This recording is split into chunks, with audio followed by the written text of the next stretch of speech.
Even the best espresso machine won't make amazing coffee without the right beans. So, let's talk to an expert to get the inside scoop. Paul Geshos is a professional coffee roaster. So, let's ask him what to look for to enjoy third wave specialty coffee.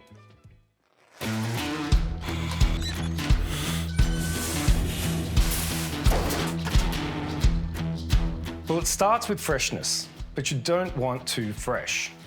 Coffee beans are at their peak flavour from about 5 to 30 days out of roast. Immediately after being roasted, coffee releases CO2, so using it before that 5-day mark makes it a bit more challenging to work with.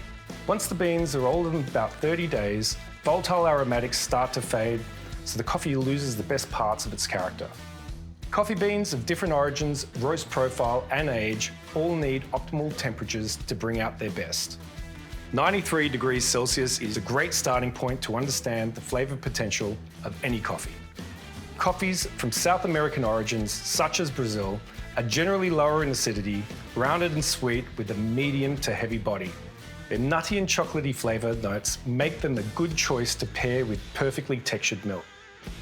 On the other hand, coffee beans from African origins, like Ethiopia and Kenya, are higher in complex acidity and can be more floral and delicate. Stone fruit and citrus are very common flavour notes you'll experience and make these origins the perfect choice for a single origin espresso or long black. Blending multiple varietals to build taste complexity is something we like to do as roasters, so definitely take some time to truly experience different blends at home. There it is, straight from an expert. Only buy beans with a roasted on date, so you know exactly how fresh they are, and get to know coffee bean origins with their unique flavor properties.